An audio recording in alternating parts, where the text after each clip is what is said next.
Bonjour à tous. Je suis content d'être ici pour un exercice qui n'est pas habituel. D'habitude, on parle plutôt à des collègues scientifiques. Là, je suis venu vous parler de ce que je fais en recherche. Pas mal axé la présentation sur la science qui constitue le cœur de mon travail.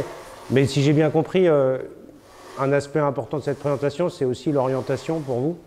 Donc, j'en ai pas beaucoup parlé dans la présentation, mais par contre, je suis ouvert pour répondre à toutes vos questions sur le sujet. N'hésitez pas, si vous voulez savoir ce qu'est une thèse, un postdoc, comment ça fonctionne, les conditions d'emploi, comment on passe d'un poste à l'autre, ça aussi, c'est tout à fait possible. Je suis venu d'Orléans pour vous, c'est pas juste pour me faire plaisir et puis vous présenter des résultats scientifiques. Le but, c'est que ça vous soit utile. Donc, n'hésitez pas à poser les questions qui vous intéressent si ce que je vous présente vous semble un peu décalé par rapport à vos centres d'intérêt pour être ici ce matin. Alors je vais quand même vous parler beaucoup de science parce que c'est le cœur de mon métier et c'est aussi la manière d'entrer dans une carrière scientifique, c'est parce qu'on est intéressé par les questions scientifiques. Et donc j'espère qu'en vous présentant ça, pour au moins une partie d'entre vous, ça va, je ne sais pas si on peut aller jusqu'à dire créer des vocations, mais en tout cas susciter un intérêt qui peut-être vous conduira vous aussi à vouloir faire une thèse et puis faire une carrière soit universitaire, soit dans la recherche privée, parce que la recherche ne se limite pas au milieu académique, au milieu universitaire, il y a aussi une recherche de grande qualité qui se fait dans les entreprises. Mon sujet de recherche, il se concentre sur la déformation des roches. Je vais vous parler de ça pendant cette présentation, à la fois à partir d'observations naturelles, de roches naturellement déformées, et aussi d'expériences de laboratoire. On va voir dans cette présentation comment les deux se mêlent et s'articulent et se combinent pour arriver à des conclusions sur la manière dont les roches se déforment. Je commence avant ça par vous présenter mon parcours. On pourra en reparler à la fin si ça vous intéresse. Donc j'ai un parcours un peu classique. Donc j'ai fait une classe prépa. Ensuite, je suis rentré à l'école normale à Paris. Alors à l'école normale, on suit un diplôme. Les diplômes ne sont pas délivrés par l'école normale, ils sont délivrés par une université. Il y a plusieurs universités partenaires. En l'occurrence, c'était l'université Jussieu, c'est-à-dire, elle s'appelait à l'époque Paris 6, maintenant elle s'appelle Sorbonne. J'ai fait un DEA de mécanique et matériaux, parce que je trouvais intéressant de combiner l'étude des roches avec l'étude de la mécanique. Il y a plein de ponts entre les deux matières, et pour comprendre la déformation des roches, il faut considérer les roches comme un matériau avec tous les types de comportements mécaniques possibles. J'ai fait ma thèse à Jussieu, donc toujours à Sorbonne Université, à cheval entre de la géologie de terrain et des modèles mécaniques. Je suis parti ensuite, en 2005, je suis parti 4 ans au Japon, donc en postdoc, sur 2 emplois successifs. Le premier à l'université de Tokyo, le deuxième dans un institut de recherche dans la baie de Tokyo, pas très loin, centré sur la mer et les ressources associées. Et au bout de 4 ans, j'ai passé un concours pour être recruté maître de conférence à Orléans, où j'ai fait ma carrière depuis comme enseignant-chercheur, d'abord comme maître de conférence, et puis en 2021, j'ai passé un concours sur place pour passer professeur. Si vous avez des questions, n'hésitez pas, sinon on avance, on pourra revenir là-dessus à la fin. Je vais vous parler du contenu de la thèse, puis du postdoc et de la recherche que je fais actuellement. Je commence par cette image-là, cette image d'une zone de subduction dont je me sers pendant les cours, parce qu'elle est franchement très illustrative. On voit, c'est une image de tomographie sismique. Si vous êtes un peu familier de ça, je ne sais pas quel est votre niveau de connaissance, c'est les anomalies de vitesse des ondes par rapport à un modèle sphérique où on a une vitesse donnée, un profil de vitesse en fonction de la profondeur. Cette image de tomographie met très bien en évidence le panneau plongeant, la lithosphère plongeante. Alors c'est une coupe depuis le Japon jusqu'à l'océan Pacifique. c'est la marge est de l'Eurasie, là où la plaque pacifique plonge en subduction sous l'Eurasie. Et bon, on voit très très bien les choses dans cette image, on voit bien les 80 km de lithosphère qui plongent. Enfin, c'est l'interprétation qu'on en donne, hein. L'image de tomographie ne dit pas que ça bouge, mais on arrive très rapidement à l'interprétation dans le cadre de la tectonique des plaques, selon laquelle la lithosphère pacifique plonge sous l'Eurasie. Donc on voit bien les choses avec la géophysique. Et c'était, vous voyez, c'était en 2004, 20 ans plus tard, les outils géophysiques n'ont fait que se renforcer, hein, et on a toute la géophysique, la géodésie, qui donne énormément d'informations sur les structures actives. Alors pourquoi aller observer des objets de terrain si la géophysique est si performante? Eh bien parce que, d'une part, il y a un problème de résolution spatiale. Aussi perfectionnés soient-ils, les outils de géophysique ne permettent pas de descendre à une résolution de l'ordre de quelques dizaines de mètres, quelques mètres, quelques centimètres. Pour ça, on a besoin d'aller regarder les objets déformés. Et puis d'autre part, c'est une information indirecte. On peut voir la déformation, on peut voir des mouvements, mais on ne peut pas, avec la géophysique, revenir aux processus physico-chimiques qui ont lieu dans les roches qui permettent la déformation. D'où l'intérêt de combiner ces observations avec des observations plus d'ordre géologique, où on va voir sur le terrain des exemples fossiles de ce qui se passe en profondeur. Donc c'est ce que j'ai fait pendant ma thèse, où j'ai étudié des roches ici qui ont été enfouies dans le faciès des éclogites. Et tout le travail que je fais, ça consiste à regarder dans une zone de subduction les endroits où la déformation va se concentrer, aussi bien en profondeur que vers la surface. On va commencer par l'exemple profond, puisque c'était celui de ma thèse. On est dans le faciès des éclogites, donc à 80 km de profondeur. Et on part d'un matériau ici, hein, et ici, un matériau qui, bien qu'il ait été enfoui à 80 km de profondeur, n'a pas été transformé.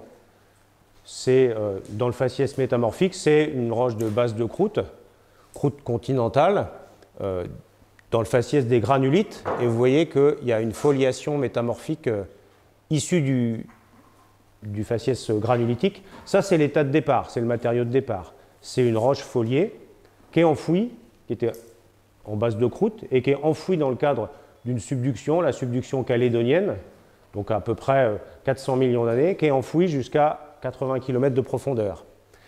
Et à ces profondeurs-là, elle est fracturée, il y a des fluides qui circulent, et ces fluides permettent des réactions métamorphiques. Et on va transformer cette roche initialement sèche, qui ne peut pas se métamorphiser, qui ne peut pas se transformer parce qu'elle n'a pas d'eau. Elle va, là où l'eau accède à la roche, cette roche va se transformer et s'équilibrer à 80 km de profondeur. Alors la question derrière cette étude-là, c'est de savoir comment cette roche a pu remonter depuis 80 km jusqu'à la surface où on la trouve actuellement. Hein, le fait qu'elle soit enfouie, bah, ça on n'a pas trop de problème à l'imaginer, elle est attachée à la lithosphère, elle plonge, elle est solidaire de la lithosphère qui plonge, elle arrive jusqu'au faciès, un faciès profond, le plus profond qu'on connaisse, les éclogites, et là à cet endroit-là, bah, il y a des morceaux qui se détachent, pour une raison qu'on cherche à comprendre, et cette roche va remonter jusqu'à la surface. Si on regarde les propriétés mécaniques relatives de la roche de départ et de la roche transformée, là vous avez la roche de départ avec sa foliation, là vous avez la roche transformée en éclogite. Ce que vous voyez, c'est que la foliation est défléchie à l'endroit où la roche a été déformée. Ici, pas de déformation, une roche qui est extrêmement résistante. Là où elle est transformée, on arrive, la roche arrive à se déformer. Donc il y a un contraste de viscosité entre le matériau de départ, qui est absolument indéformable, beaucoup trop visqueux, et le matériau, une fois qu'il est transformé, qui lui est capable de se déformer. Donc on va pouvoir regarder la cinématique de cette déformation. Là, vous avez un stade de déformation plus avancé où la roche de départ n'est préservée que dans un boudin, un bloc, dans une matrice qui, elle, est complètement transformée. Et on voit encore la foliation de départ qui est déformée là où la roche commence à se transformer. Le travail de terrain, ça consiste à faire des relevés cartographiques pour regarder la cinématique de la déformation. Et ce qu'on voit, c'est qu'à l'échelle d'un massif, vous voyez, ça fait quelques kilomètres sur quelques kilomètres.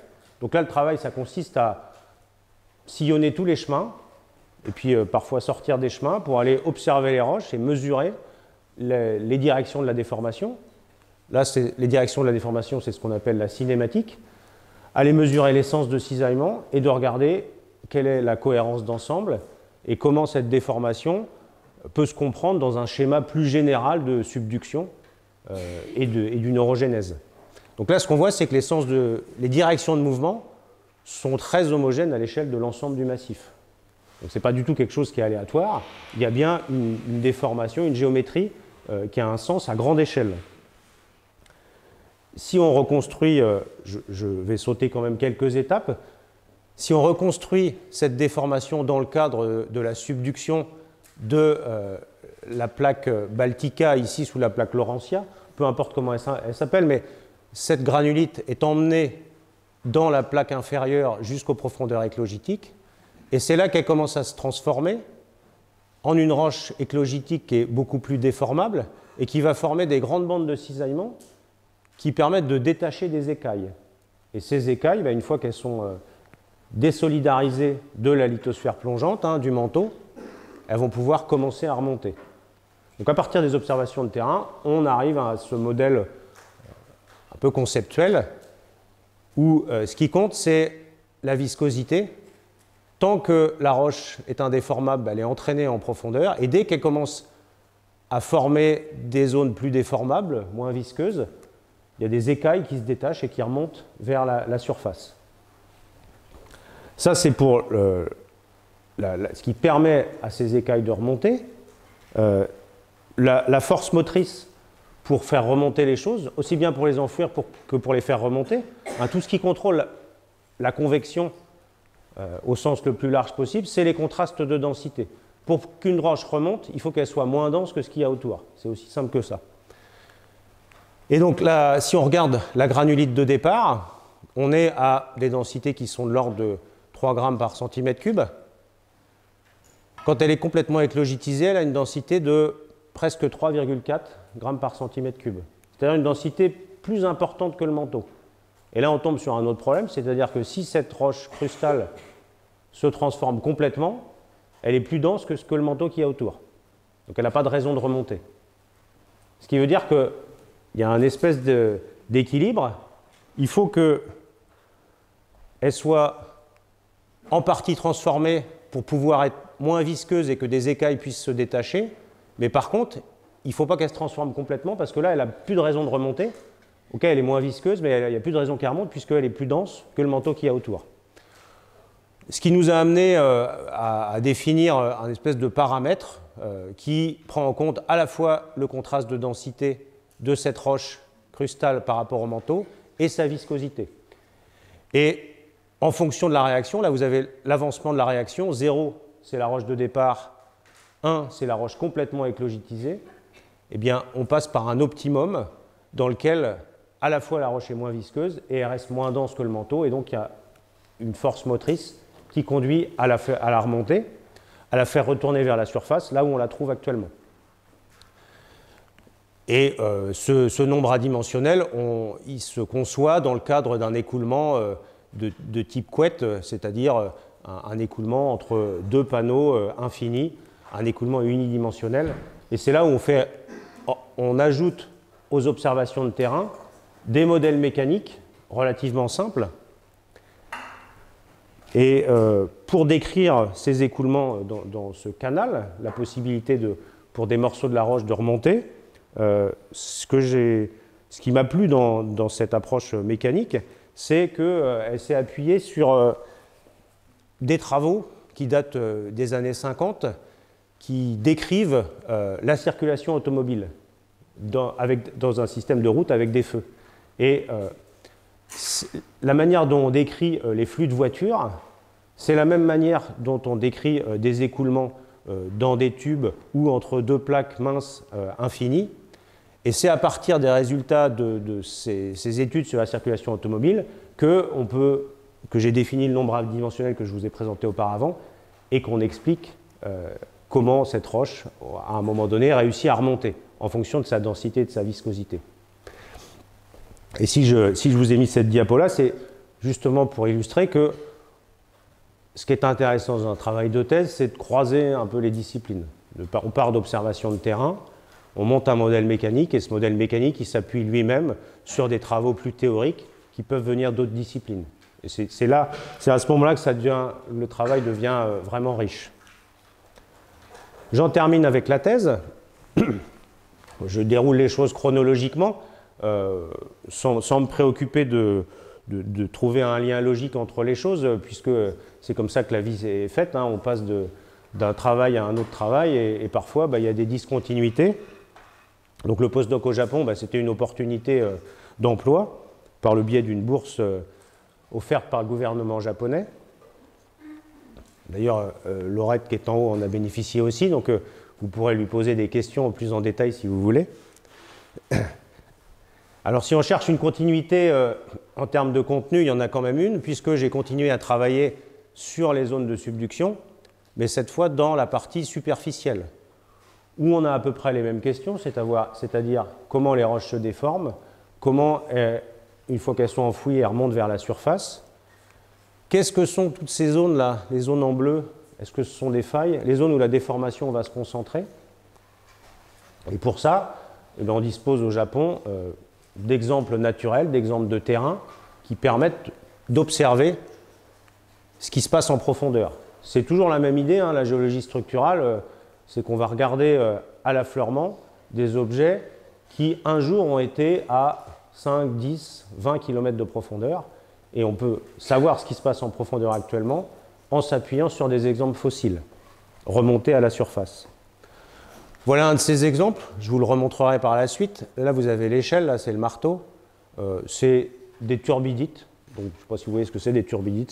C'est des dépôts sédimentaires du bas de la pente après la fosse. Des dépôts gravitaires dans lesquels on va faire des alternances de niveaux grossiers, de sable et de niveaux d'argile. Donc, c'est assez pratique pour la géologie structurale parce que ça fait des alternances et on peut bien voir la déformation des bancs. Là, vous voyez qu'il y a une faille qui passe au milieu, et vous voyez que les bancs qui sont à peu près horizontaux, ils sont défléchis à l'approche de la faille. Donc là, je ne vous fais pas un dessin, c'est une faille inverse. Et donc tout le travail que j'ai fait, c'était d'étudier ces structures de déformation dans ce qu'on va appeler un prisme d'accrétion, qui est ce qui se forme. Là, vous avez la fosse, là, vous avez la plaque supérieure, et c'est toute cette zone déformée là, qui forme l'espèce de tampon entre la plaque supérieure et la fosse. Alors, on part encore une fois de la géophysique. Là, vous avez une vue en coupe d'un prisme d'accrétion, d'une frontière de plaque, cette fois entre la plaque ici européenne, et là, ce n'est pas la plaque pacifique, c'est la plaque philippine. Donc vous réviserez votre géographie si vous ne voyez pas bien où c'est. La plaque philippine, elle est au sud du Japon. Et la frontière de plaque, c'est celle qui est le lieu des grands séismes, notamment le séisme de Tokyo 1923, les deux grands séismes après-guerre, 44 et 46. Donc c'est une zone qui est très propice à la génération de séismes et qui est très surveillée. Et parmi les outils de surveillance, il y a des études, il y a des campagnes en mer de sismique réflexion qui permettent de bien voir les choses. Hein. Là, vous avez la fosse est exactement ici. Là, toute cette structure avec une topographie sous-marine, c'est la surface du prisme d'accrétion. Là, vous avez un bassin. On voit les sédiments qui sont posés à plat. Hein, tous ces réflecteurs, c'est la stratification sédimentaire, qui sont posés à plat sur des roches qui sont plus anciennes et plus déformées. Alors, ce que montre cette figure de sismique, elle montre beaucoup de choses. Hein. Elle montre la faille, la limite de plaque, elle est ici. C'est celle qui est soulignée par les petites flèches. C'est ce qu'on va appeler le décollement. Si on regarde la plaque supérieure, au-dessus de ce décollement, vous avez deux parties. Il y a la partie ici, ce qu'on va appeler un bassin d'avant-arc. Et dans ce bassin, ce qu'on observe, c'est des failles normales. Donc un régime d'étirement horizontal. Si vous regardez la partie frontale, entre la fosse et le bassin, là vous avez à l'inverse des plis et des failles, du raccourcissement horizontal. Donc deux régimes de déformation qui sont très différents. Ça, c'est ce qu'on voit en surface avec la sismique. On voit très bien. Par contre, on est limité à une vision proche de la surface. On ne voit pas bien ce qui se passe ici à l'approche du décollement. Et c'est là que les informations géologiques apportent des données complémentaires. Voilà cette faille que je vous présentais en introduction. Cette faille qui donc est tout à fait compatible avec ce qu'on voit dans le prisme d'accrétion, c'est-à-dire une faille inverse, donc un raccourcissement horizontal. Si on va un peu plus loin de la fosse, on trouve cette fois des roches qui présentent un autre type de déformation avec une foliation métamorphique horizontale qui, elle, est en accord avec un raccourcissement vertical et un étirement horizontal. Donc on change, on inverse complètement la direction de raccourcissement et la direction d'extension. Et cette foliation métamorphique, elle se met en place à peu près à 300 degrés. On a des minéraux métamorphiques à l'intérieur qui nous indiquent que les structures qu'on regarde, elles sont formées non pas à la surface, mais à 300 degrés de conditions métamorphiques. Si on met les deux ensemble, on arrive à ce scénario-là, c'est-à-dire que les structures superficielles non métamorphiques sont en accord avec un raccourcissement horizontal, et par contre, quand on est en profondeur, on observe un régime de déformation qui se superpose à cette première étape, avec cette fois, vous voyez, on a tourné les axes, on a changé le régime de déformation, on est cette fois en raccourcissement vertical et en étirement horizontal. Ce qui veut dire que si vous suivez la limite de plaque, cette faille sismique qui sépare les deux plaques, on s'aperçoit que les régimes de déformation sont très variables en fonction de la profondeur. Et la manière dont on conçoit ça, pourquoi ce changement de régime de déformation? Eh bien ça a trait à la résistance frictionnelle le long de cette grande faille qui borde les plaques, là, ce qu'on appelle le décollement. Je ne sais pas si le terme vous est familier. Mais ce décollement, il a une friction qui va varier en fonction de la profondeur. Quand la friction est forte dans la partie superficielle, eh bien là, on vient exercer des contraintes tangentielles à la base du prisme d'accrétion qui vont aboutir au raccourcissement horizontal qu'on observe. Et puis, pour des raisons qui restent à expliquer, la friction dans le décollement chute avec la profondeur, et là on passe dans une zone où la friction est très faible, donc il y a très peu de contraintes tangentielles qui peuvent être transmises à travers cette faille, et tout ce qui est au-dessus passe dans un régime où cette fois on est en étirement horizontal. Donc, la conclusion de cette étude-là, c'est que les structures de déformation qu'on voit dans les roches profondes, que ce soit ici à 150 degrés ou ici à 350 degrés, expriment bien les variations de la friction entre les plaques le long du décollement. Et puis, c'est des diapos que j'ai pris d'une présentation que j'ai faite quand j'étais là-bas. L'intérêt de rester longtemps au Japon, c'est que on peut s'imprégner de la culture et de la langue, et que on a plein d'occasions d'apprendre le japonais en travaillant un peu, hein, mais c'est un peu comme les étrangers qui viennent en France qui se plaignent du fait que les Français ne parlent pas anglais. Ça les force à apprendre le français. On a plein d'étudiants étrangers qui sont obligés d'apprendre le français parce que dans la vie de tous les jours, il n'y a que le français qui fonctionne en France. Le Japon, c'est un peu pareil. Dans la vie de tous les jours et même dans la vie des labos, avec l'anglais, on est un peu démunis. On ne peut pas beaucoup communiquer. On peut survivre, mais ça ne va pas beaucoup au-delà. Donc dès qu'on est installé pour 1 an, 2 ans, moi en l'occurrence 4 ans, ça vaut le coup d'apprendre le japonais parce que ça ouvre quand même beaucoup de possibilités. Au-delà de l'intérêt intellectuel d'apprendre une nouvelle langue avec des idéogrammes, ce qui est quand même pas du tout la même chose que les langues qu'on connaît ici. La suite, c'est que j'ai été recruté en 2009 à Orléans et j'ai continué à travailler sur la déformation des roches. Je vous présente cette figure-là qui est finalement un bon cadre pour la manière dont la déformation des roches se distribue avec la profondeur et surtout avec la température. c'est aussi une figure un peu classique de cours, hein.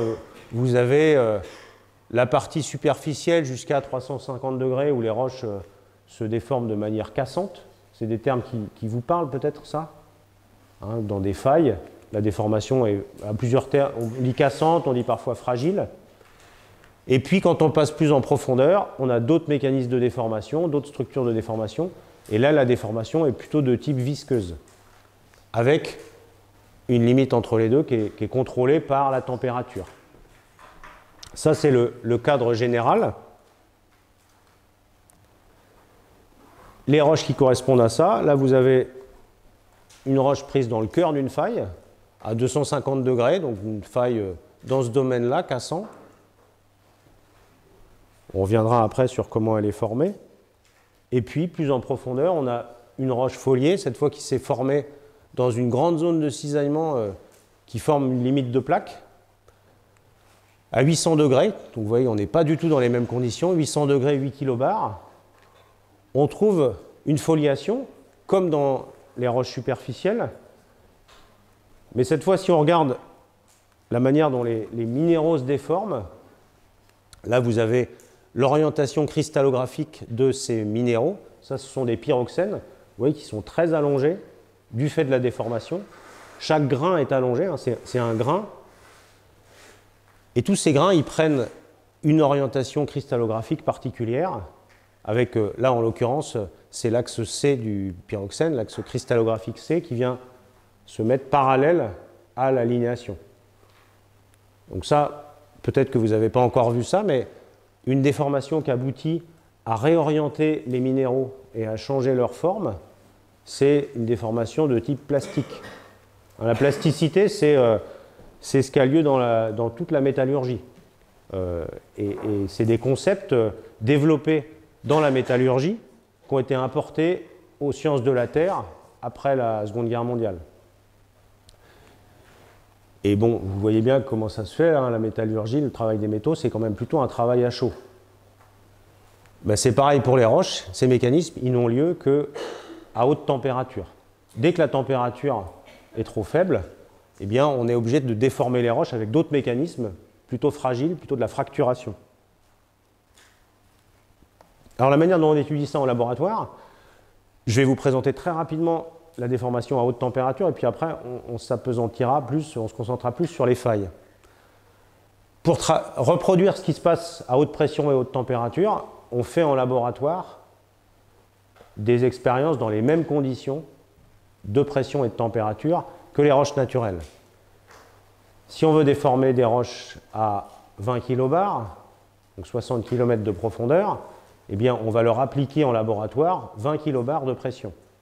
Pression, donc une contrainte isotrope, la même suivant toutes les directions. Et pour ça, vous avez ici un exemple d'un assemblage. Tout ce qui est en bleu, c'est du sel qu'on va porter à 800 degrés et qu'on va mettre sous pression en appuyant dessus. Hein. Là c'est des pistons qui sont mobiles, qui vont venir mettre le sel sous pression. Et le sel à 800 degrés, 20 kilobars, il est peu visqueux. Il n'est pas liquide, mais il est peu visqueux. Donc il va transmettre ses contraintes à l'échantillon, qui va lui-même être soumis à une pression de 20 kilobars et de 800 degrés. Et puis ensuite, ça ne le déforme pas, hein, puisqu'on appuie de la même façon dans toutes les directions. Ensuite, vous avez un piston axial qui, lui, va bouger et va venir raccourcir l'échantillon verticalement, et l'échantillon va, au contraire, se dilater suivant une section horizontale à 20 kilobars et 800 degrés. Ça, c'est la déformation qu'on applique.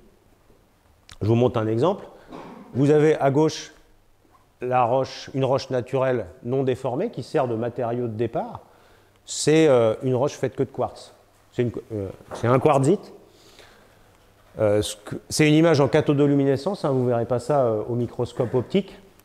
Ce que vous voyez dans la structure de cette roche, c'est que vous avez des grains de sable. Un quartzite, c'est un sable, vous allez à la plage, je ne sais pas quelle est la plage la plus proche de chez vous, mais pour moi c'est l'Atlantique. Si vous allez sur les plages atlantiques, vous trouvez du sable sur la plage avec une porosité. Cette porosité, du fait de la diagénèse, elle est remplie par pression dissolution d'un ciment. Là, le ciment, il est noir. Il n'y a aucun vide dans cette roche-là. C'est que du quartz, partout, avec les grains de sable de départ et la porosité qui a été remplie par du ciment. Vous voyez que ces grains, ils ont des luminescences qui sont très variables. Il y en a qui sont très claires, d'autres qui sont très sombres. L'intérêt, c'est qu'on peut les suivre pendant la déformation. Là, vous avez l'équivalent déformé, raccourci verticalement, étiré horizontalement. Et ce que vous voyez, c'est que ces grains qui étaient initialement des ellipses deviennent des ellipses très très écrasées et dans la direction verticale et allongées suivant la direction horizontale. Alors pourquoi on fait ça? Pourquoi on fait ces expériences? Pour deux raisons. D'une part, savoir quels sont les mécanismes microscopiques qui permettent la déformation. Est-ce que c'est de la plasticité? Est-ce que c'est de la pression dissolution, de la fracturation?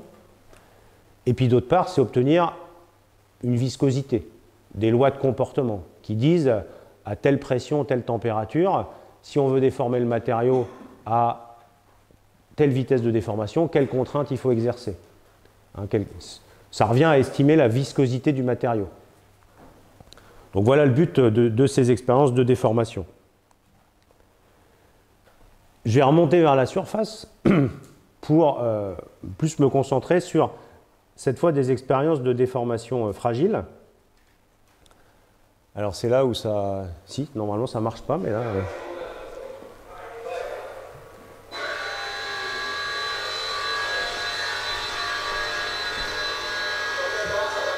Ah zut.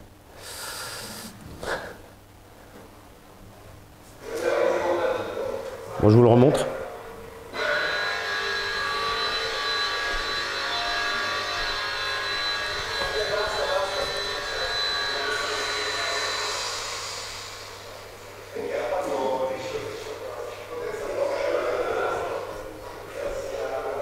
Bon, le son n'est pas nécessaire, ni les pubs à la fin. Mais qu'est-ce qui se passe dans cette expérience-là? Vous prenez deux demi-cylindres de roche, vous les plaquez l'un sur l'autre et vous tournez. Il y en a un qui est fixe, l'autre qui tourne très vite. Et ce qui se passe, c'est que comme vous avez de la chaleur qui est dégagée par friction, au bout d'un moment, vous faites fondre la zone entre les deux disques qui tournent.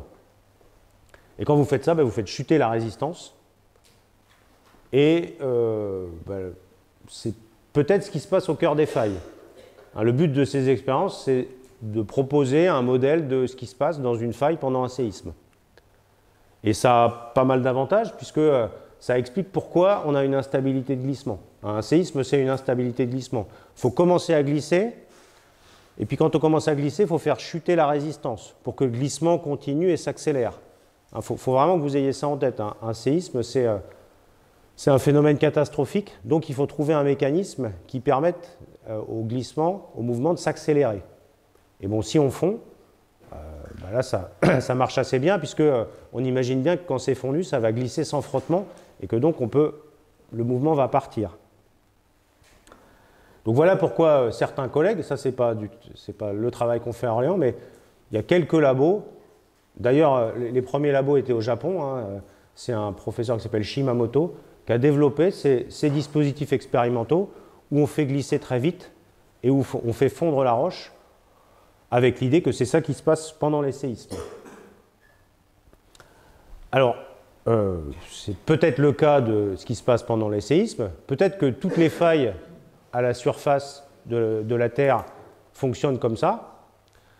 Mais déjà, on peut revenir un peu en arrière et se demander qu'est-ce qui se passe, comment glissent les failles à la surface de la Terre.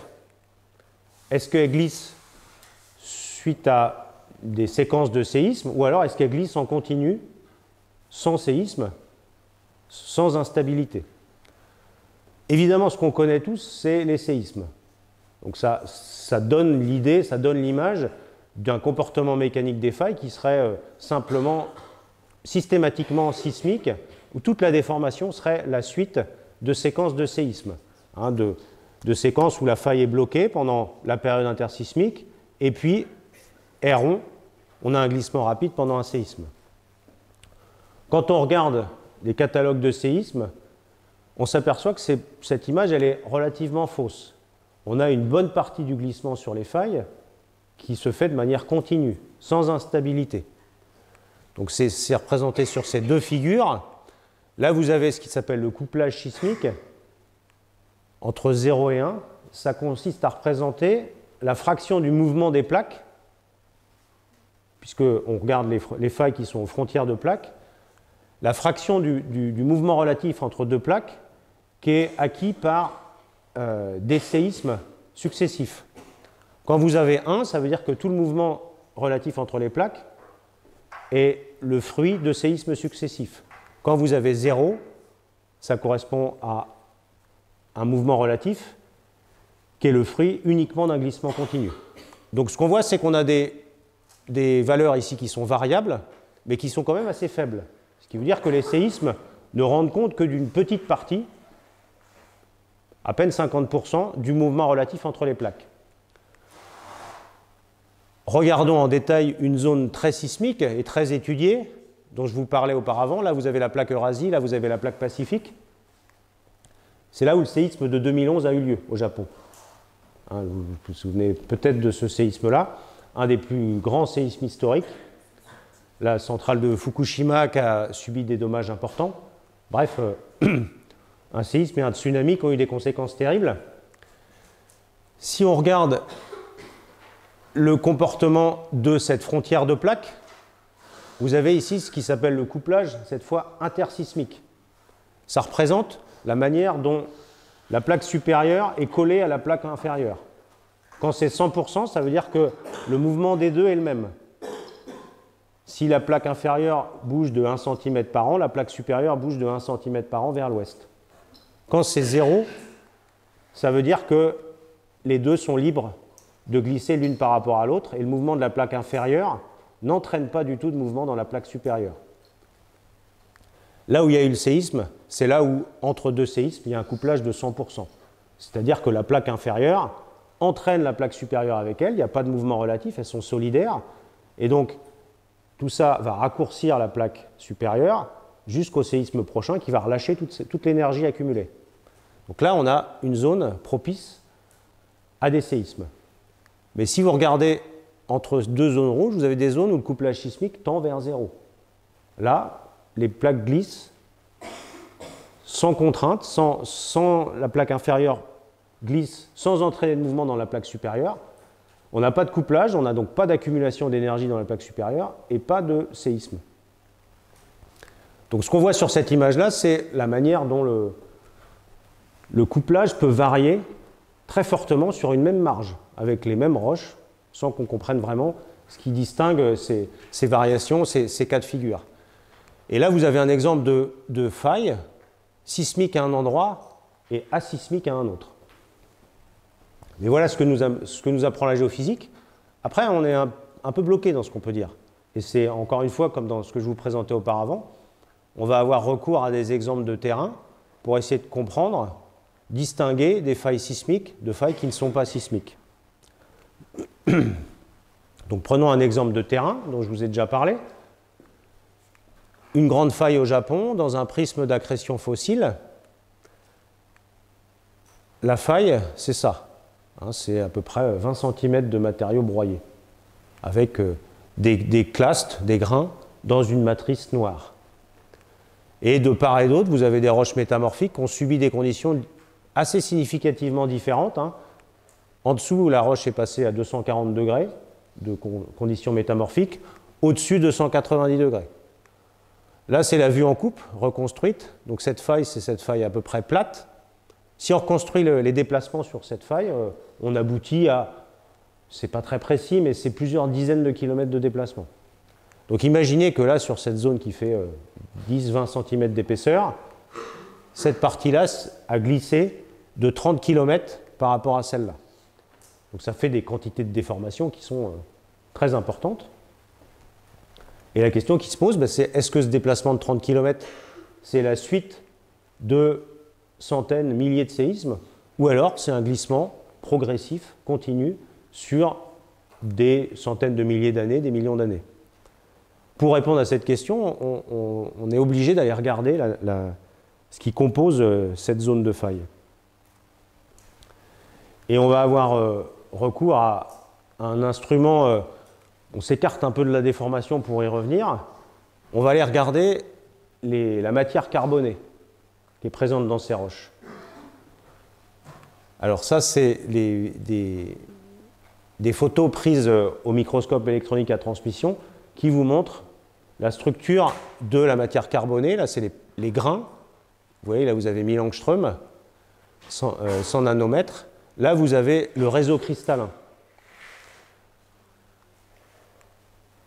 Dans les roches qu'on considère, il y a eu des êtres vivants quand les sédiments étaient au fond de la mer. Il y a aussi des restes d'êtres vivants, d'algues, qui étaient en surface, qui viennent se déposer. Donc il y a une faible fraction de matière carbonée qui va subir l'enfouissement, qui va subir la déformation que subissent ces roches. Donc le but de ce travail, c'est d'essayer de voir en quoi ces particules de matière carbonée peuvent nous renseigner sur l'histoire en déformation et en température des roches déformées. Alors, pour ça, on a besoin d'abord de savoir ce qui se passe quand on prend de la matière carbonée des feuilles d'arbre qui se déposent dans un sol. Quand ce sol il est soumis à une température de plus en plus importante, cette matière carbonée va subir une évolution. Vous n'êtes pas sans savoir que c'est ça qui fait du charbon et du pétrole. C'est simplement de la matière carbonée qui subit un métamorphisme. Et ce métamorphisme que subit la matière carbonée, on le voit ici, vous avez des toutes petites particules qui deviennent plus grosses, et puis vous avez un réseau des plans de carbone qui sont désorganisés, qui vont évoluer jusqu'à former une structure graphite, c'est-à-dire une structure parfaite avec des plans de carbone à symétrie hexagonale infinie dans l'espace. Ça, c'est ce qu'on arrive à reproduire ça en laboratoire. Ça, c'est l'évolution de la matière carbonée. Donc, vous avez des petites briques qui, petit à petit, vont s'organiser pour arriver à la structure carbone. C'est ce qui se passe quand on forme du charbon. Et c'est ce qui se passe quand on reproduit les choses en laboratoire. Alors, cette évolution, on l'étudie en laboratoire aussi avec la spectrométrie Raman, qui est sensible à la structure de la matière carbonée. Et là, vous avez une série de spectres Raman sur des roches métamorphiques qui ont subi un métamorphisme croissant. Depuis 200 degrés, pour le métamorphisme le plus faible, jusqu'à 600 degrés. Dans les roches qui ont subi 600 degrés, toute la matière carbonée a une structure graphite. Si on regarde par contre les particules carbonées dans des roches qui ont subi un métamorphisme relativement faible, 200 degrés, vous voyez que le spectre Raman, il n'a pas du tout la même tête. Et en fonction de la température, ce spectre Raman, il évolue dans une première phase, puis dans une deuxième phase, ce qui fait que ces spectres Raman de la matière carbonée, ils sont relativement caractéristiques des températures subies. Si on prend les choses à l'inverse, ça veut dire que ça peut servir de géothermomètre. Prenez une roche, identifiez les particules de matière carbonée, faites un spectre Raman dessus. Le spectre Raman vous renseignera sur la température subie par la roche. Donc c'est très pratique ces particules de matière carbonée pour connaître l'histoire thermique. Et de ces spectres Raman, alors on peut les étudier qualitativement, mais on va en sortir un paramètre qui est le rapport entre, vous voyez qu'il y a deux massifs, deux bosses. On va regarder le rapport entre la bosse de gauche et la bosse de droite pour nous renseigner sur la température. Alors l'évolution, elle est en deux phases, mais dans la phase qui nous intéresse, puisqu'on ne regarde pas des roches très chaudes, on regarde des roches qui ont subi 300-350 degrés au maximum. Ce qu'on voit, c'est que dans cette évolution à température croissante, le massif de gauche, la bosse de gauche va augmenter. Donc ce rapport ici, il va augmenter. Donc là, on a une variable, un indicateur qui peut nous renseigner sur les températures subies par les roches. Alors on revient aux expériences de déformation. Pas celles que je vous ai montrées, d'autres expériences dans lesquelles les roches qu'on fait fondre, ou dans lesquelles on dégage une chaleur très importante pendant un laps de temps très court, on va prendre des roches sédimentaires qui contiennent des particules de matière carbonée. Et on va regarder ces particules, leur évolution, l'évolution de leur spectre Raman, suite à cette expérience où on fait fondre une partie. Donc là, vous avez le résultat de cette expérience de déformation. Là, c'est cette zone noire au milieu, c'est le niveau qui a fondu. Ce qui est de part et d'autre, c'est la roche qui n'a pas fondu, donc a subi une température bien moindre. Si on regarde les spectres Raman, on s'aperçoit que dans la zone qui est au cœur, eh bien, il y a bien une augmentation du massif de gauche, comme ce qu'on a vu auparavant, qui indique une température plus élevée. On retrouve bien cette idée-là que les spectres Raman sont sensibles à la température et que ce rapport des pics nous renseigne sur les températures subies. Revenons cette fois à des roches naturelles et on revient à la faille dont je vous ai parlé auparavant. On va se servir de ces particules de matière carbonée et de leur spectre Raman pour avoir une idée des conditions de température au cœur de la faille. Alors, j'ai omis de vous dire, pour étudier cette faille, on peut travailler en surface, mais il y a de l'altération, on a peu accès aux échantillons. Donc les collègues japonais qui ont travaillé sur cette faille, ils ont décidé de faire un forage à terre. Un petit forage, hein. Mais vous voyez qu'il y a quand même 250 mètres de forage. L'intérêt du forage, c'est que ça permet d'accéder à des roches qui sont fraîches. Et notamment aux roches de la faille elle-même, qui était le but visé par ce forage, qu'ils ont atteint après 41 mètres de forage.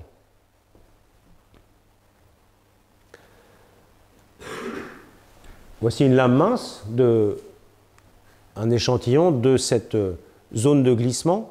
Vous voyez que ce n'est pas très épais, hein. Là, il y a quelques dizaines de centimètres. Donc, dans cette zone broyée, ils ont repéré un niveau particulier avec une texture particulière qu'ils ont interprété comme un niveau qui aurait fondu pendant un séisme. Et à l'appui de cette conclusion, les collègues présentent des microstructures avec, vous voyez ici cette espèce de golfe qu'ils interprètent comme étant une fusion d'un grain de quartz par un liquide magmatique. Ils ont aussi des petites particules de sulfure qu'ils interprètent comme étant des sulfures précipités dans un liquide magmatique. Tout ça est interprété comme le résultat d'une fusion dans cette zone mince. Si on regarde les spectres Raman de cette roche, on a des particules de matière carbonée à peu près partout. L'intérêt, c'est qu'il n'y en a pas beaucoup, mais il y en a à peu près partout. Donc on peut regarder les particules de matière carbonée loin, à proximité et dans cette zone hypothétiquement fondue. Là, vous avez un spectre à distance de cette zone de glissement. Et là, vous avez un spectre dans la zone supposément fondue.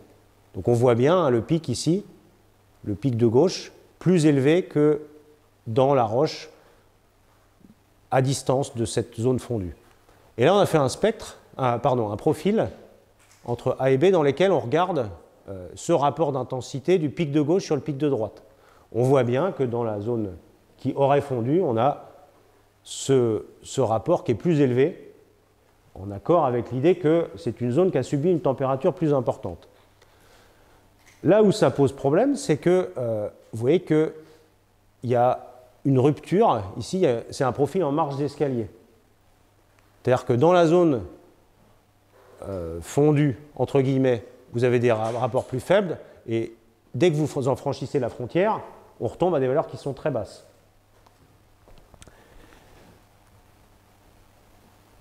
Donc voilà l'hypothèse de travail. On peut faire des modèles, c'est là où vous voyez que les disciplines se combinent, puisqu'on peut faire des modèles numériques de ce qui se passe dans une faille pendant qu'elle glisse. Donc imaginons cette faille glisse, elle dégage de la chaleur par friction, donc elle va fondre le cœur de la faille. Cette chaleur diffuse. Alors il faut continuer à produire de la chaleur pour épaissir la zone fondue. Sinon, la chaleur diffuse et tout ce qui se passe, c'est que vous allez figer le système. Donc, une fois que c'est fondu, ben, ce liquide a une viscosité, mais il continue à être déformé, il continue à produire de la chaleur par déformation. Et on étend, on épaissit la zone fondue, jusqu'à un moment où le mouvement s'arrête, et là, ben, il ne reste plus que la diffusion de la chaleur, la température de l'ensemble diminue, et on va figer, on va tremper le liquide magmatique. On peut reproduire ça numériquement. On peut avoir en n'importe quel point la température en fonction du temps. Et on peut donc, connaissant la cinétique d'évolution de la matière carbonée, prédire quel est le rapport d'intensité du spectre en fonction de la position. Vous faites un profil comme ça, vous imaginez ce scénario-là, et vous essayez de reproduire. Les points, c'est le profil naturel, et les courbes, c'est la modélisation. Ce qu'on voit quand on confronte les deux, c'est que la modélisation ne colle pas au point naturel. Toute la modélisation, toutes les courbes qu'on peut obtenir à partir de ce modèle sont en désaccord avec les données. Même avec beaucoup de mauvaise foi, on ne peut pas dire que ces courbes-là, cette courbe en noir, est en accord avec les points. Pourquoi? Parce que toutes les courbes issues d'un modèle où on vient faire fondre, c'est des profils qui sont continus, avec un maximum au centre de la zone fondue et une diminution vers la frontière. La raison de ça, c'est que si les spectres Raman dépendent de la température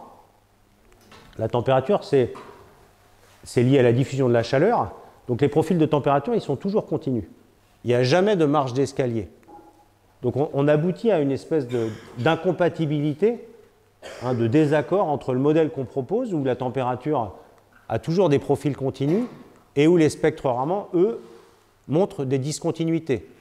On ne peut pas faire un profil en marge d'escalier avec de la température, parce que la température, ça diffuse.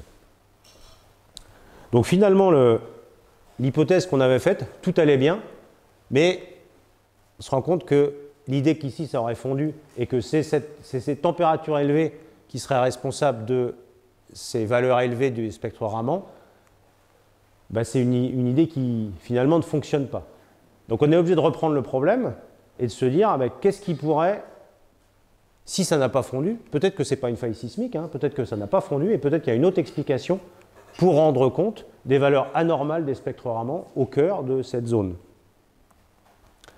Et c'est là où on fait intervenir une autre technique en utilisant des expériences de déformation, en utilisant des appareils dont on dispose à l'université. On va déformer des roches sédimentaires, le même matériau que le matériau naturel. On va le déformer et on va regarder non pas l'effet de la température, mais l'effet de la déformation elle-même. Est-ce que la déformation elle-même pourrait avoir une incidence sur les spectres Raman? Alors, ce n'est pas une idée qui sort de n'importe où, elle ne sort pas d'un chapeau. La déformation, c'est souvent un catalyseur des réactions chimiques. Et finalement, l'évolution de la matière carbonée, c'est rien d'autre qu'une réaction chimique. Donc, on va tester avec ce dispositif-là l'idée que la déformation pourrait être un catalyseur et avoir un effet sur le signal Raman de la matière carbonée. Alors, je ne vais pas rentrer dans le détail.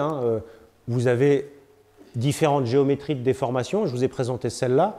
On a un cylindre, on appuie dessus, on va le raccourcir verticalement et on va l'étendre, le dilater horizontalement.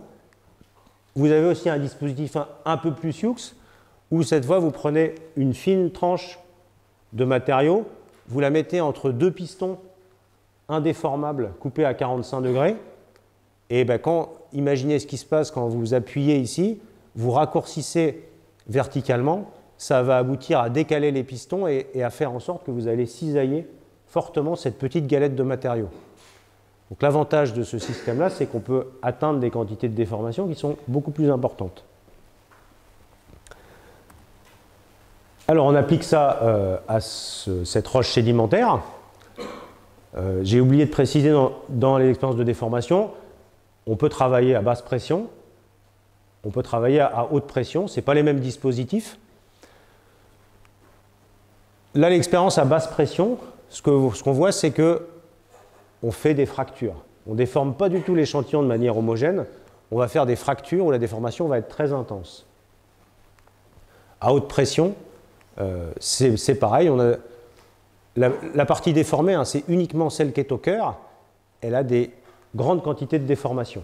Donc dans les deux géométries, ici au cœur des failles et ici dans à peu près l'ensemble de l'échantillon, on aboutit à déformer très fortement l'échantillon. Mais on préserve aussi des zones non déformées, ce qui va permettre de regarder le contraste dans la structure des particules carbonées entre les zones non déformées et les zones déformées. Voilà un zoom sur une de ces failles dans l'échantillon déformé à basse pression. Alors on a de la chance parce que y a une des failles qui est passée par un grand grain de pyrite. Hein, vous voyez ce que c'est, la pyrite, un sulfure de fer. Donc là, il a été coupé en deux. Là, il y a le corps et là, il y a la tête. Et entre les deux, vous avez une faille. Et cette faille, vous voyez, elle est beurrée par la pyrite qui a été broyée. Donc ça, ce détail-là, cette vue au MEB, c'est un zoom de ce qui se passe ici. Donc des très fortes quantités de déformation sur une zone qui est assez mince, puisque ici, il n'y a pas de déformation, ici, il n'y en a pas, et toute la zone déformée, finalement, elle est concentrée sur quelque chose qui fait de l'ordre de la centaine de microns d'épaisseur. Les microstructures de déformation, elles sont assez variables. Vous avez ici des grains, de la fracturation, on voit des grains et beaucoup de porosité. Là, vous avez plutôt des grains qui sont allongés. Si on regarde l'expérience à forte pression, 1 gigapascal, c'est pareil, on voit des forts contrastes de déformation. Là, c'est le matériau de départ, il n'est pas déformé, et toute la déformation, elle est concentrée sur une bande qui est relativement mince, hein, quelques 100 ou 200 microns d'épaisseur. Et cette zone qui est très déformée, il y a des microstructures variées. Vous avez une zone de brèche avec des clastes assez ronds, beaucoup de porosité, et puis au contraire une zone où on n'a pas de porosité et où les grains sont très allongés. Mais dans les deux cas, ici on est beaucoup plus déformé que dans le matériau de départ.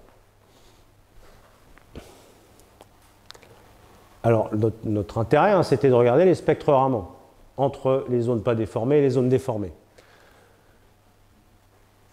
C'est ce rapport d'intensité des spectres Raman. Là où il n'y a pas de déformation, on a des rapports d'intensité qui restent proches du matériau de départ. À l'inverse, là où on a une forte déformation, on a des spectres Raman qui sont marqués par une augmentation du rapport d'intensité. Donc c'est bien la démonstration de l'idée qu'on testait dans ces expériences-là, c'est que la déformation a un effet sur l'allure des spectres Raman, sur ce rapport d'intensité qu'on considérait comme diagnostic de la température. On voit ici que ce n'est pas que la température qui le contrôle. Voilà, je vous montre un exemple de ces spectres Raman. Dans le matériau pas déformé, c'est le spectre qui correspond d'ailleurs au matériau de départ, même sans avoir subi l'expérience. Dans la zone déformée, vous voyez, les spectres sont assez significativement modifiés. Pareil pour les expériences à faible pression. On voit que dans la zone qui est déformée, on a des valeurs de ce rapport d'intensité qui sont plus importantes que dans le matériau loin, pas déformé. Voilà, donc si on revient à la question de départ. La question de départ, c'était de savoir est-ce que cette petite zone-là, relativement mince, c'est du matériau qui a fondu pendant un séisme, ou est-ce qu'au contraire, on a affaire à une faille qui n'est pas sismique, dans laquelle il n'y a pas eu de dégagement de chaleur. On est parti de l'hypothèse de départ que, on a observé qu'il y avait une anomalie dans les spectres Raman, et on a étudié l'hypothèse selon laquelle cette anomalie était liée à une anomalie de température, donc en lien avec l'idée que ça aurait glissé pendant un séisme et que ça aurait fondu. Le modèle numérique est en désaccord avec ça, et on a testé à partir d'expériences de laboratoire une autre hypothèse consistant à dire cette zone-là, les valeurs anormales des spectres Raman, de la matière carbonée, sont liées non pas à une anomalie de température, mais au fait que c'est une zone où la déformation se concentre.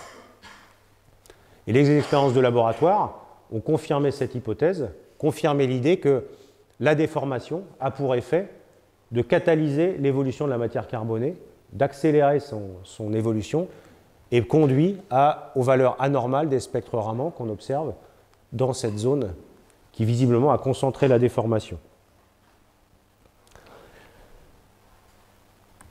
Donc je passe à la diapo de conclusion parce que je vois que je suis un peu bavard et puis le but c'est quand même qu'on puisse échanger.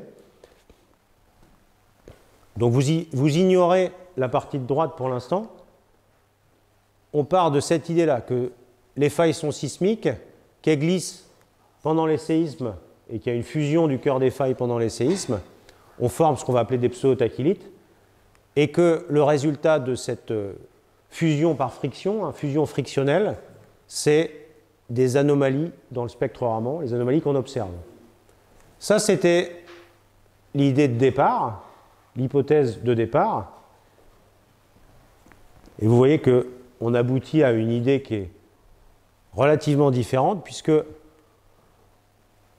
les expériences de laboratoire qu'on a conduites montrent que, eh bien, dans les failles qui se déforment de manière continue, c'est ça ce que ça veut dire, les failles qui fluent, c'est les failles qui accumulent de la déformation.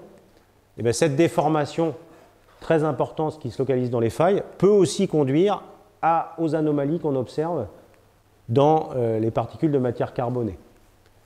Et que donc, malheureusement, on aboutit à un schéma d'ensemble qui est plus compliqué que ce qu'on avait au départ. On est parti sur quelque chose de très simple, où tout était cohérent, mais on s'aperçoit que ce scénario-là, il est finalement beaucoup trop simple. Et qu'il y a bien des anomalies au cœur des failles, mais que ces anomalies, on peut les expliquer par différents processus. Et que donc, c'est plutôt le début que la fin d'une histoire. Ça veut dire que comment, à partir de ces anomalies, puisque la déformation comme la température peuvent conduire à des anomalies dans les particules de matière carbonée, comment on va pouvoir distinguer, dans les exemples fossiles, les failles qui sont formées par fusion, dans lesquelles il y a eu de la fusion, comment on va pouvoir les distinguer des failles qui, au contraire, se sont déformées par glissement continu pendant des grandes périodes de temps. Et cet exemple-là, il montre bien que l'intérêt d'étudier des structures naturelles, parce que cette discussion-là, on ne peut l'avoir que quand on a les objets sous la main. Ça, c'est des objets qui, quand ils sont actifs, sont à 20 km de profondeur. Le séisme de 2011 au Japon, son hypocentre, le départ de la rupture, c'est à 22 km de profondeur. Donc personne à l'heure actuelle pourra aller voir ce qui s'est passé dans la faille à 22 km de profondeur. Personne ne pourra aller 200 km plus au nord et à 22 km de profondeur observer l'équivalent de cette faille sismique là où elle n'est pas sismique. Pouvoir comparer les deux et savoir pourquoi elle est sismique à un endroit, pourquoi elle n'est pas à un autre. Donc là, vous voyez l'intérêt de travailler sur des objets naturels, mais souvent, quand on travaille sur des structures naturelles, on est vite limité parce qu'il y a plein de processus qu'on n'arrive pas à décrire, et c'est là où viennent se greffer des expériences de laboratoire pour tester une hypothèse, tester l'effet d'un paramètre. Et j'espère vous en avoir convaincu, mais mon propos ici, c'était de vous montrer qu'un travail de recherche, c'est souvent, ou c'est rarement monolithique. Avec une petite discipline et hyper étroite, on a souvent l'idée des chercheurs comme étant hyper spécialistes d'à peu près rien du tout. C'est un peu réducteur. C'est parfois un peu vrai, mais c'est quand même un peu réducteur. Et notre travail, il consiste souvent à aller chercher des infos dans d'autres disciplines et à combiner des infos d'autres disciplines. Ici, combiner de la géochimie, parce que la matière carbonée, c'est des particules chimiques. L'évolution de la matière carbonée, c'est de la géochimie. Combiner la géochimie avec des expériences de déformation en laboratoire, avec ce qu'on observe dans des structures naturelles, relier tout ça pour aboutir à des scénarios plausibles pour la dynamique des systèmes naturels. Et j'avais une autre partie, mais je pense que là, j'ai assez parlé. Donc je vais vous laisser la parole et puis je répondrai bien volontiers à toutes vos questions.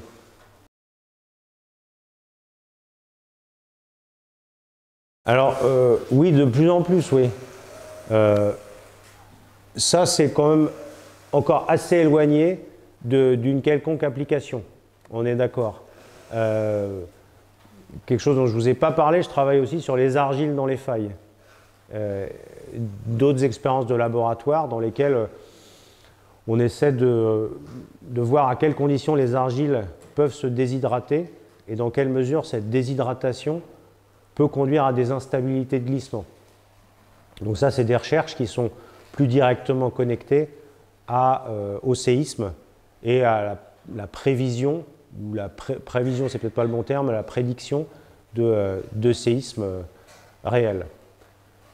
Et la raison, il y a deux raisons pour cette évolution ou cet intérêt croissant pour des applications à la recherche. D'abord, à titre personnel, plus ça va, plus j'ai envie de travailler sur des choses que je suis capable de faire valoir auprès de n'importe qui, plutôt que de travailler sur des sujets très fondamentaux. Et puis il y a une considération pratique qui est que le système de financement de la recherche est de plus en plus axé sur des applications sociétales. Donc l'un dans l'autre, ça pousse à faire évoluer ce qu'on fait en recherche vers des choses plus appliquées. Dans le domaine dont il est question ici, ça peut être le risque sismique, effectivement. Alors la thèse, quand j'ai décidé, ouais, c'est un peu particulier parce qu'à l'école normale, il y a des thèses pour ceux des étudiants qui souhaitent poursuivre après le Master 2 en thèse. Mais bon, l'autre système de financement, le système plus classique, il faut postuler à des offres de thèse. Là, quand je recrute des étudiants en thèse, je diffuse des annonces de thèse et puis les étudiants en Master 2 postulent comme ils pourraient postuler à un emploi. On fait passer des entretiens, on étudie les dossiers, on fait passer des entretiens et on recrute les étudiants, l'étudiant ou l'étudiante qui nous paraît le ou la meilleure pour le poste. C'est comme ça que ça se passe pour le recrutement. C'est comme pour un CDD dans une boîte, ça ne diffère pas beaucoup. Et le postdoc, ça peut marcher un peu pareil, c'est-à-dire qu'il peut y avoir des offres de postdoc ouvertes à tous les candidats possibles. Donc les candidats en fin de thèse vont candidater à une offre de postdoc. En l'occurrence, là, c'est des offres, c'est un autre type de financement qui existe encore. C'est des accords, enfin, c'est pas des accords franco-japonais, c'est des bourses de thèse du gouvernement japonais qui nécessitent de monter un projet avec un encadrant dans une université japonaise. Et là, ça nécessite d'avoir déjà identifié un potentiel encadrant de thèse. Souvent, ça passe par l'entremise du directeur ou de la directrice de thèse. En tout cas, c'était comme ça dans mon cas. Moi, j'ai présenté un projet pour être encadré par un collègue de l'université de Tokyo qui connaissait très bien mon directeur de thèse. Donc, il faut avoir un tout petit peu de relation, ou contacter, ou prendre l'initiative de contacter un collègue chercheur au Japon pour monter un projet. Et après, je ne sais pas du tout comment sont évalués les projets. Est-ce que c'est le candidat? Est-ce que c'est le projet? Est-ce que c'est l'université d'accueil? Probablement un mélange de ces facteurs qui va décider ou non du succès de ces bourses de postdoc japonaises.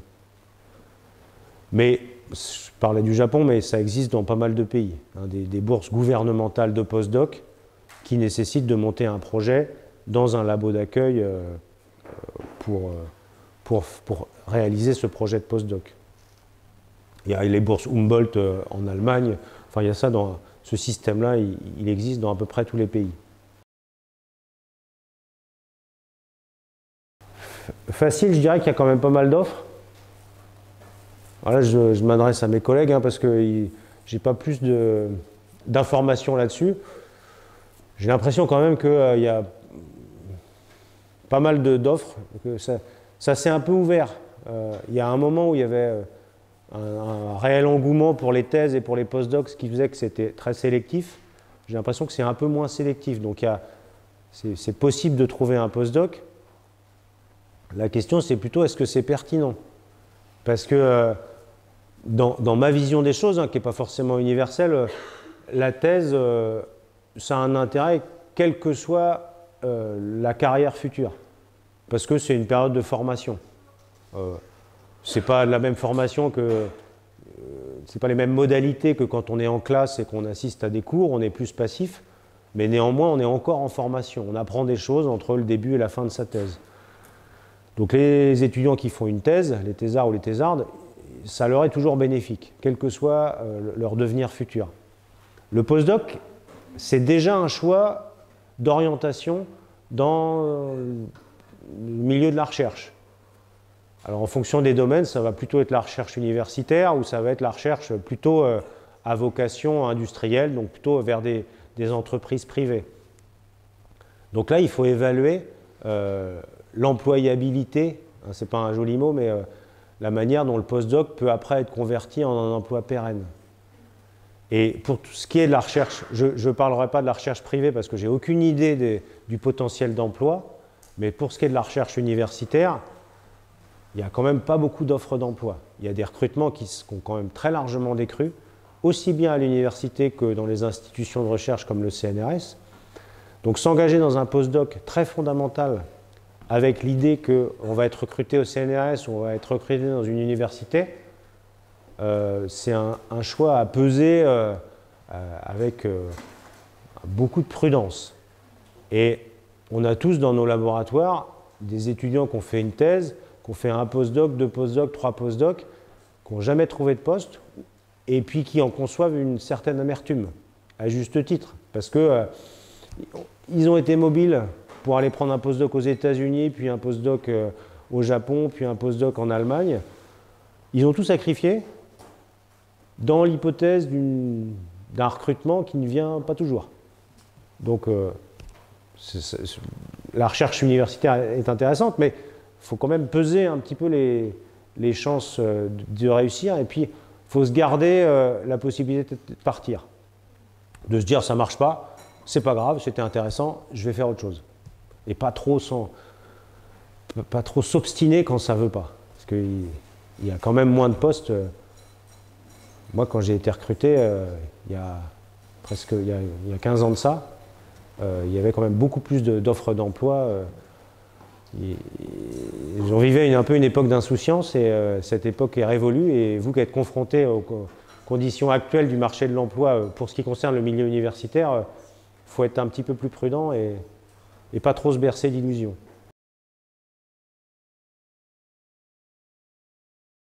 Alors, il y a les deux dans le titre, hein.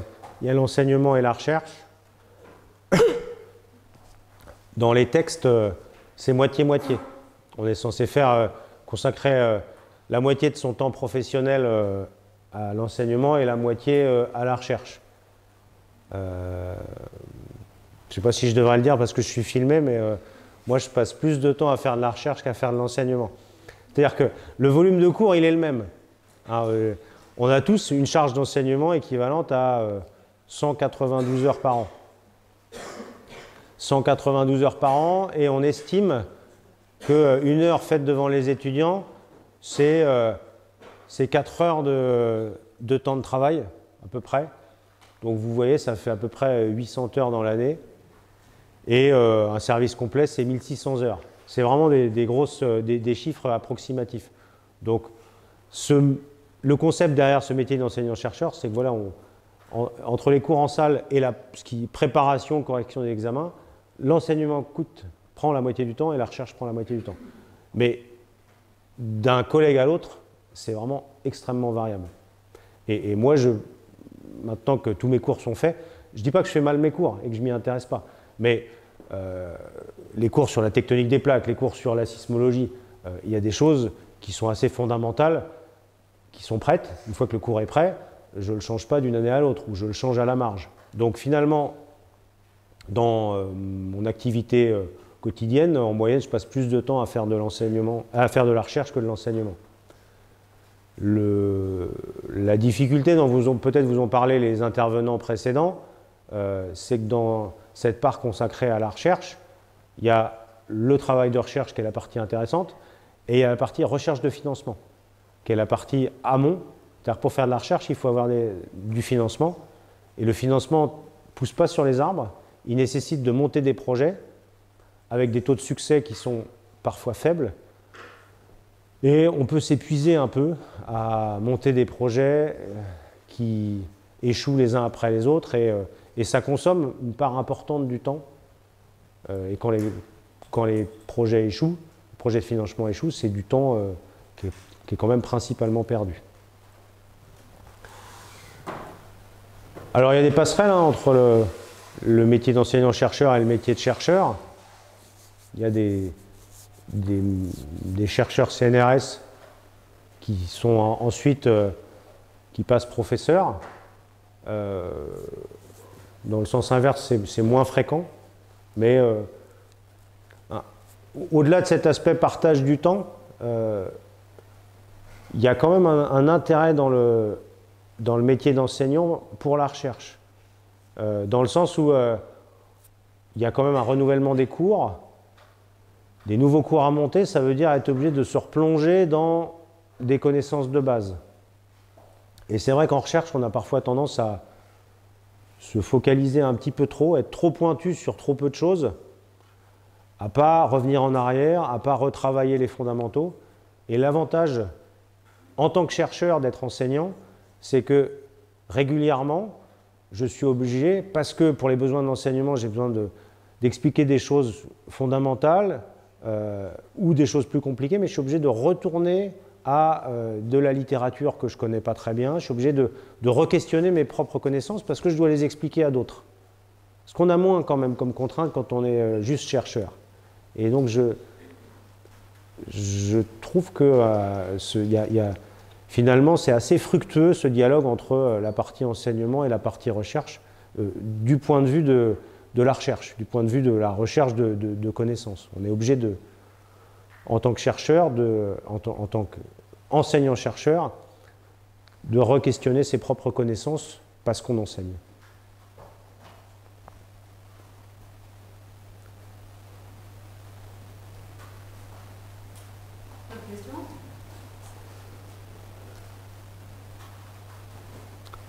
Alors, vous êtes les bienvenus. Si vous cherchez des stages, n'hésitez pas à... Alors, je sais que vous allez pas mal faire de stages à l'étranger, mais n'hésitez pas à solliciter les différents laboratoires en France pour des stages au cours de vos études.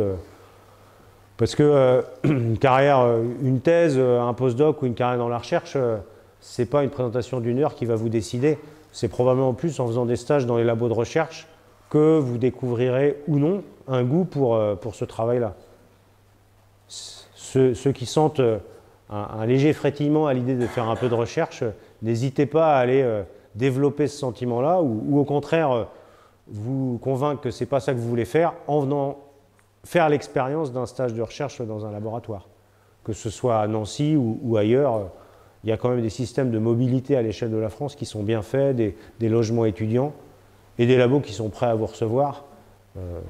J'ai moi-même reçu un étudiant de Nancy. Alors je ne sais plus si c'était Géol de Nancy ou si c'était de la fac, mais il y a 2 ans de ça, j'avais un étudiant qui est venu faire des manips de déformation à Orléans parce que c'est là que se trouvaient les dispositifs. Et puis c'était dans le cadre d'une collaboration avec une collègue de nancéenne.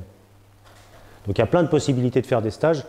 Après, c'est à vous de vous en saisir si vous sentez que vous avez un intérêt pour ça.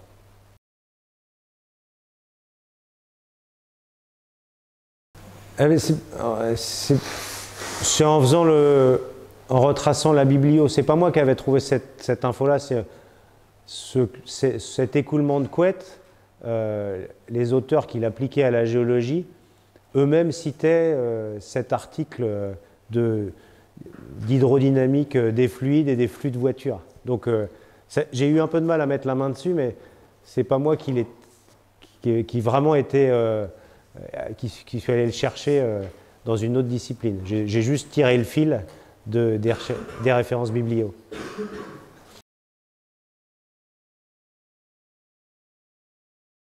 Ah non, c'est une bonne question. C'est une bonne question parce que dans le modèle que je vous ai montré, toute la déformation fragile, c'est plutôt une déformation de basse température. Alors là, on est à 700-800 degrés. On observe des fractures, mais on ne sait pas comment elles se forment. En gros, la difficulté, c'est que pour faire une faille, il faut lutter contre la pression qui qui tend à fermer les deux bords de la faille. Donc plus on est en profondeur, plus c'est difficile de faire glisser une faille. C'est pour ça que au premier ordre, un schéma assez simple, tout ce qui est déformation fragile, ça n'a lieu qu'en surface où la pression n'est pas trop forte. Mais là, on observe des failles. On observe même des roches fondues. Je ne vous en ai pas parlé, mais on observe des pseudo-tachylite, où là, on est sûr que ça a fondu. Donc il y a bien des séismes, il y a bien des failles, mais on ne sait pas très bien comment elles se forment.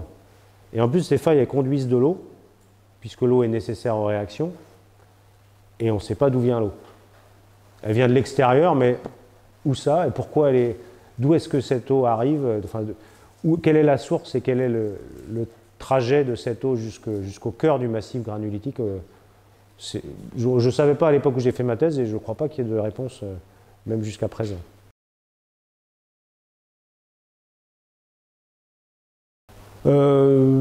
C'est un labo qui a un parc instrumental assez important, d'où les machines de déformation, mais il y a plein d'autres choses.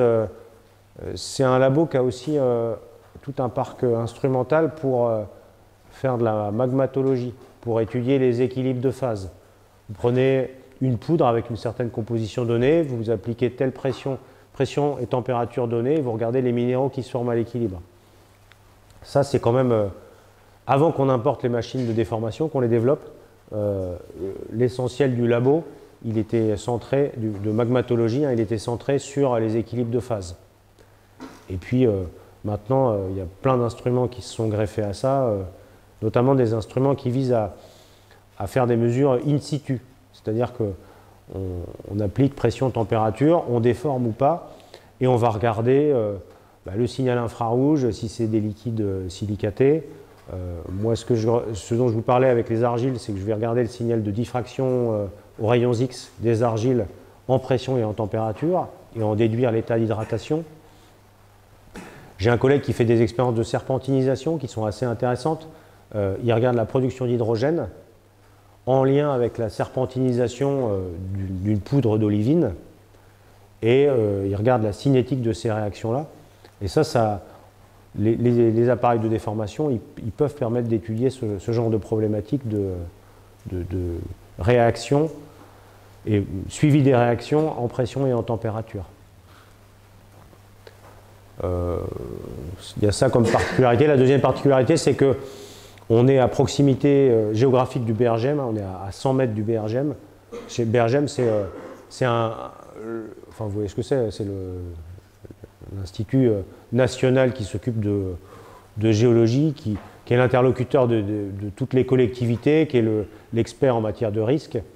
Et donc, il y a pas mal de projets, notamment autour des ressources minérales, qui se montent en lien, en partenariat avec le BRGM. Donc, c'est une des particularités du labo, c'est de bénéficier de la proximité du BRGM. Oui, c'est à peu près... Historiquement, le labo, il avait une composante forte dans tout ce qui est géochimie de la matière carbonée, mais ça a un peu disparu, ça.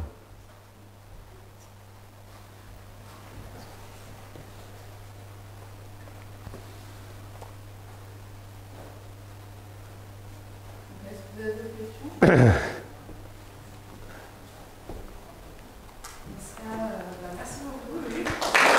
Merci à vous.